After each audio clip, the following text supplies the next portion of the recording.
What's going on, Cool Betters? Pat Gregoire and Jake Bolin Moss back once again this week, week 3 of the college football season. And Jake, 3-0 last week for you, 2-1 the week before, myself another 2-1 week. So let's start with the hot hand, or the hotter hand, I should say. Jake, give us your best bet for week number 3.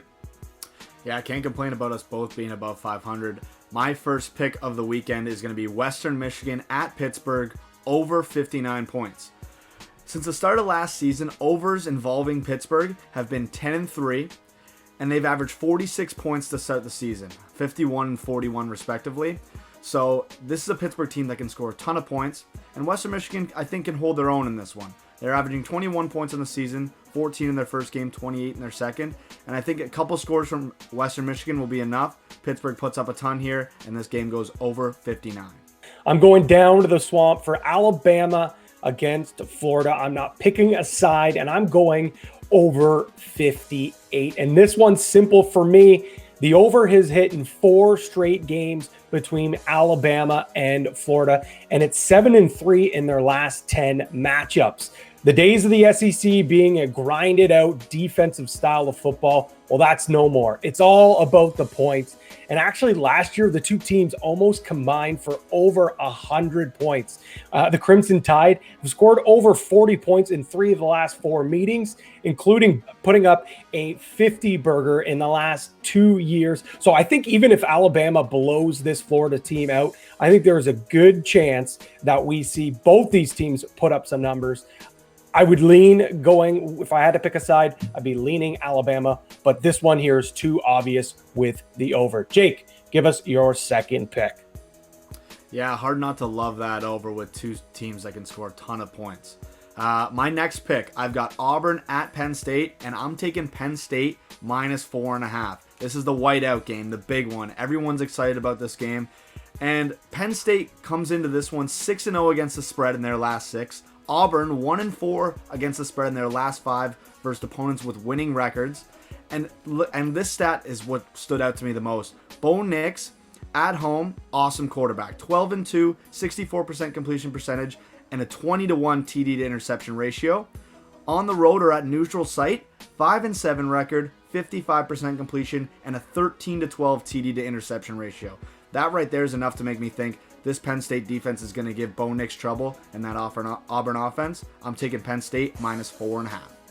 Bo Nix. I am a non-believer in Bo Nix, and especially on the road, as you mentioned out in those big games as well. I will be fading Auburn. I think I'm going to be riding with you on that pick. And going off a team you picked last week, I'm going with them as well. Liberty minus 27.5 against Old Dominion. But, Jake, I'm not stealing this from you because I was very high on them last year. And how could you not be?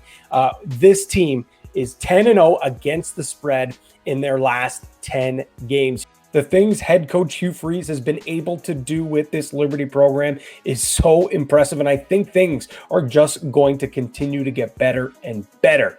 The name Malik Willis, if you haven't heard it, get used to it. He's an electric dual threat quarterback and continues to rise on everyone's mock draft. He is a potential first round draft pick in the NFL. 27.5 does seem high. I think they can even blow the doors off higher than them. So give me the Flames at minus 27.5. Jake, your final pick of the week. Let's stay hot. Make it a good one. Yeah, you gotta love Liberty. Just a cover machine over there.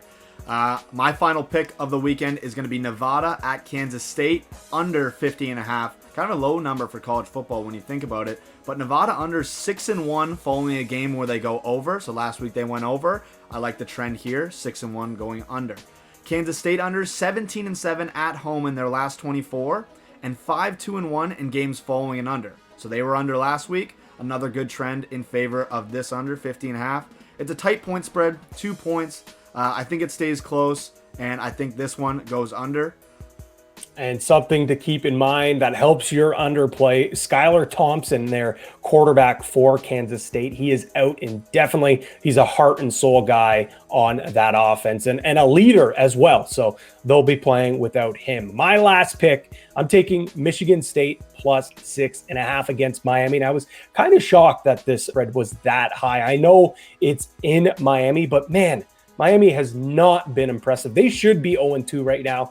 We'll call that game against Bama a wash. They nearly lost to Appalachian State. And I know Appalachian is an up-and-coming program, but they should be covering against a team like that. They've looked sloppy on offense. And you look on the flip side, Sparty has been great. Michigan State beat a tough Northwestern team in their season opener. They handled Youngstown State last week. And back to Miami and why I don't believe in them. They're 1-6 against the spread in their last 7 non-conference games, including 0-4 in their last 4 against the Big Ten. And actually, when they're favorites, they're 1-5 in their last 5 as favorites. So struggle to cover the spread as a favorite. This is a big number here. I like Sparty here, so I will take them at plus 6.5. And I'd even think about maybe a little bit of a sprinkle on the money line. But for our pick here, we'll go Spartans plus 6.5. So there you have it. You'll see our picks down on the screen here. Remember, you can go to coolbet.com and place all your picks for the college football season futures and, of course, the odds for this weekend's slate. For everyone here at Coolbet, Jake, Bolin, Gregoire, we want to thank you for tuning in. And as always, stay cool.